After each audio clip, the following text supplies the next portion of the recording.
Quand tu es invité à des noces, ne va pas te mettre à la première place.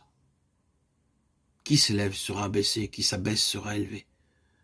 Depuis ton baptême, tu es invité à des noces, tu es appelé à ne faire qu'un avec Dieu.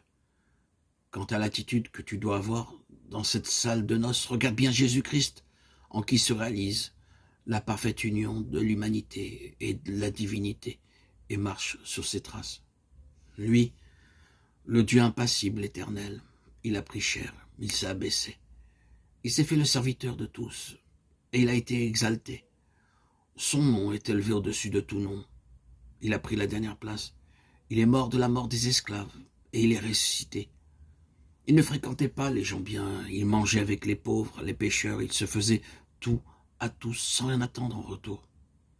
Si nous nous humilions avec lui nous serons exaltés. Si nous aimons comme lui jusqu'à la mort, avec lui nous ressusciterons. Si tu veux monter dans les hauteurs, commence par descendre. Ce n'est que dans l'humiliation que tu trouveras la gloire qui ne passe pas. Ce n'est que dans la mort à toi-même que tu connaîtras la vie éternelle, ta vie de ressuscité. C'est l'humilité qui nous initie au mystère. Aussi, recherche-le avant toute chose. Sans ce vase, tu ne pourrais recueillir l'eau vive.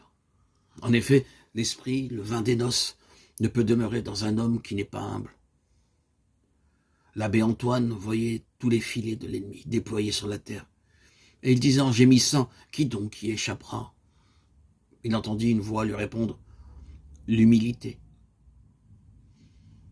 Nous connaissons bien cette histoire, alors pourquoi ne demandons-nous pas à Dieu l'humilité?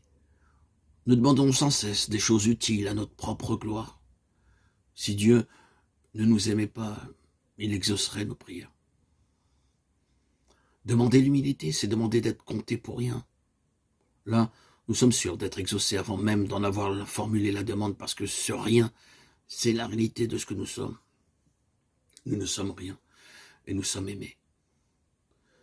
Demander à Dieu l'humilité, c'est prendre conscience de cette réalité, c'est coïncider tout à coup avec la vérité de son être. Les anges sont plus humbles que les hommes parce qu'ils sont plus intelligents. C'est la contemplation de l'être et de l'infinie beauté de Dieu qui nous rend humbles.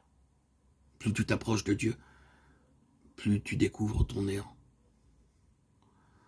L'humilité, c'est la vérité, c'est être devant Dieu et devant les hommes tels que tu es. Le mensonge, c'est le contraire de la vérité, c'est ne plus être ce que nous sommes, c'est déformer en nous l'image du Créateur. Le mensonge trouve sa racine dans l'orgueil. Nous mentons par crainte d'être reconnus pour ce que nous sommes, c'est-à-dire faibles, pécheurs, incapables d'aimer tous les hommes. Si tu cherches la vérité, déracine en toi tout l'orgueil.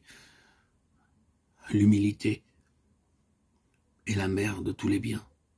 Patience, douceur, maîtrise de soi, confiance dans les autres. Tous ces fruits de l'esprit dont parle saint Paul germent sur un arbre dont les racines sont l'humilité.